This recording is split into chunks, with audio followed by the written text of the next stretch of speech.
Hello guys, good afternoon. Paano i-customized ang navigation bar sa ating mga Facebook account? Ito po ang navigation bar. May nagtatanong po kasi nito guys sa ating comment section. Halimbawa guys, kung ang gamit niyo po ay Facebook page, open niyo lang po ang inyong Facebook. Click natin ng 3 lines. Scroll down, click settings and privacy. Click settings. Scroll down natin. Sa ibang phone po, ang nakalagay sa inyo ay tab bar or navigation bar. Parehas lang po yan. Click po natin ang tab bar. Click natin ang customize the bar. Click natin ito. Lalabas dito ang mga shortcuts na pwede po nating baguhin or palitan. Ito po yung nakikita natin sa ating Facebook page. Meron akong nakapindo na feeds, video, and page. Yung kay ma'am daw po ay wala raw siyang video. Papaano raw po yun naayusin. Halimbawa guys, ito yung mga nakapin sa aking navigation bar. Meron akong gustong baguhin dito. Halimbawa itong feeds. Click natin ang feeds. Gusto ko kasi siya guys palitan. Click lang natin yung auto para maalis siya dito sa ating shortcuts. Ang gusto ko ditong ilagay ay itong page. Click natin itong auto.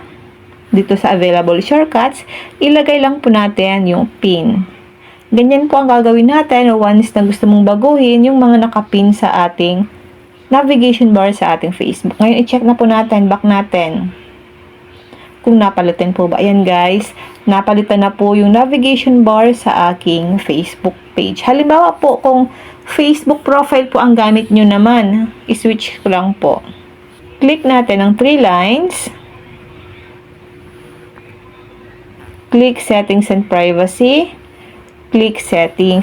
Halimbawa guys, Facebook profile po ang gamit nyo. Scroll down natin.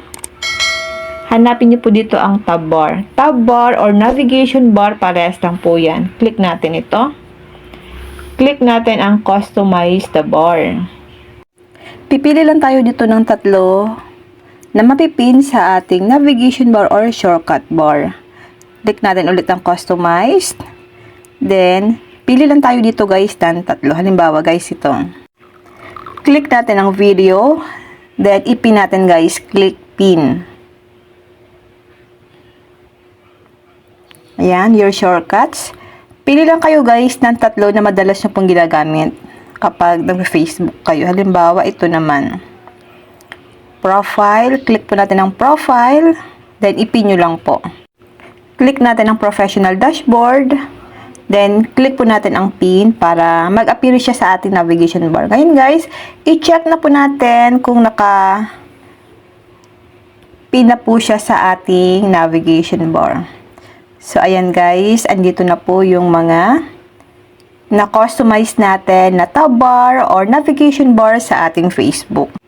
Ganun lang po ang gagawin natin once na gusto nyo pong i-customize ang inyong mga navigation bar or tab bar sa inyong mga Facebook account. Kung may natutunan ka sa aking video, huwag mong kalimutan na i-follow ko sa aking Facebook page, Positive Mind, at sa aking YouTube channel, Alcory Willow, para lagi kang updated sa lahat ng tips at video tutorial na ina-upload ko. And now, thank you for watching. God bless you all.